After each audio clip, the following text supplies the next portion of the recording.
This house has a bit of history. Apparently anyone that moves in, kind of, sort of, ends up dead. Kind of, sort of dead?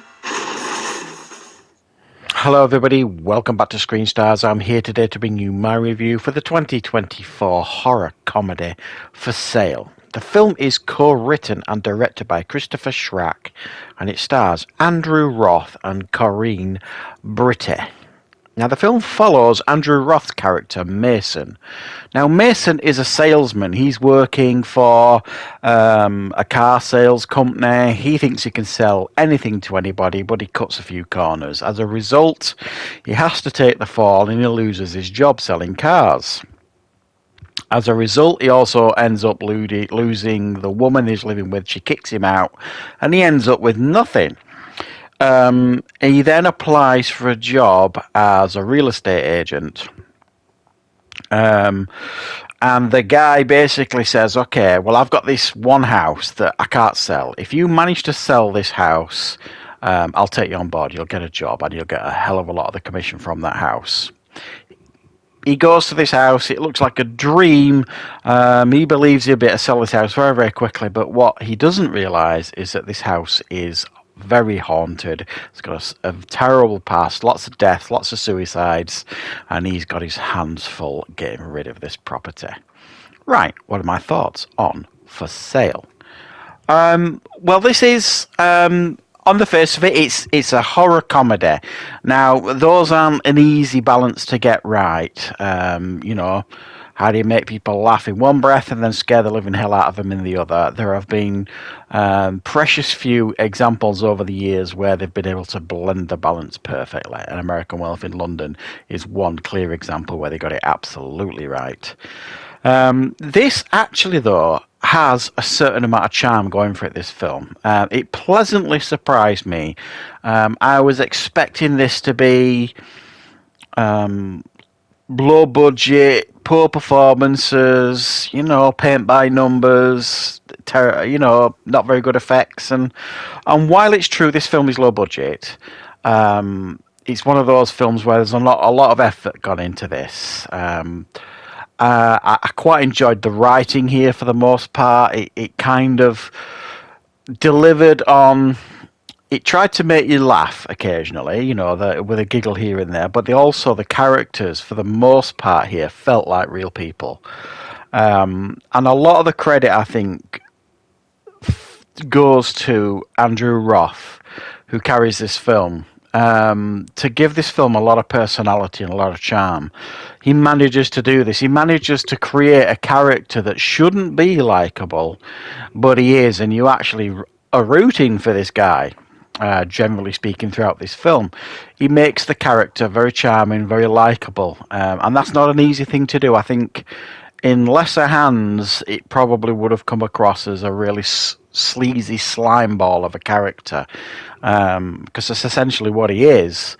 But he handles it very delicately, and you don't have them feelings, not heavy feelings toward this character, because he's got a streak of goodness that goes through him as well.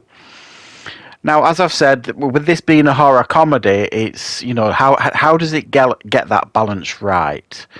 Well, initially, it's like situations like, imagine he's trying to sell a house, cupboard doors are opening with knives falling out of them, there's chairs being stacked up against doors, you know, there's doors slamming, all that kind of stuff. That's kind of where you get in the light comedy in the early aspects of the film. And the fact that he's chasing after customers, calling it a smart home, you know what I mean? Because, you know, the furniture moves on its own. So you get a laugh and a giggle here and there. I think part of the problem with this film is it kind of gets to a point in the film where tonally the balance shifts. And that lightness is gone and it actually gets a lot more serious. And it kind of is at odds with the rest of the film. And it's almost like they weren't exactly sure how to end this on a lighter tone. There wasn't an easy way to do it. So they kind of just put their heads down, you know, gave us this ending. And it's not that I'm saying I think it's a bad ending. It just felt at odds with the rest of the film tonally to me. I was suitably impressed as well with the performances here from everybody. I mean, Andrew Roth is, very, very good. Everybody else as well, as I've said, they felt like real people, real characters. And, while this Mason character is on the screen for, 85% of the film, everybody else kind of plays their part. And I was also pleasantly surprised by the effects here as well. It does actually go for some scary moments. Now, I'm not here to tell you that you're going to be, scared out of your wits watching this, because you absolutely aren't. It's not what you would describe as a traditionally scary film.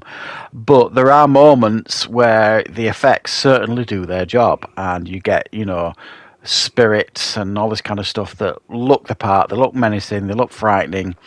And, there's a suitable amount of gore going on with some of these characters if they died in a violent way, sort of thing. So, yeah, I mean, beyond that premise of you've got this guy living in this house until he sells it, but the house is, deeply haunted. How do you sell the property? That's the conundrum here with this film. He's desperate to sell it. He's desperate for a job. How does he do it? What tools has he got at his disposal to try and get rid of these spirits? And again, that's a little bit part of the humour. What he does here. Sticking crosses everywhere and all this kind of stuff, and mopping the floor with sage and all this kind of stuff. He's trying what he can to kind of do what he needs to do to get rid of this house. So while this is not what I would describe as anything special, overly memorable, it's one of those rare occasions where you put on a film and expect to be kind of mildly disappointed, to the point where even bored sometimes with these type of movies. And I wasn't. I was engaged throughout. I enjoyed watching this for the most part, but it is, like I say, definitely not a film that people are going to be like adding to their favourite films of the year list or anything like that. So I do think this is worth checking out if you get the opportunity. If you see it on streaming, you see it sat on the supermarket shelves going cheap, then you could do far worse than this one.